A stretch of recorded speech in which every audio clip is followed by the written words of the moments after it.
Since Repair Clinic encourages you to perform this repair safely, a warning icon will appear when you should use caution. Before you replace the door switch in your refrigerator, be sure to unplug the power cord.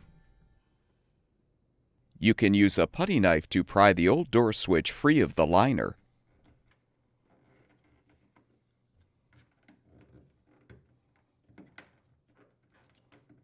Disconnect the wires to fully release the old switch.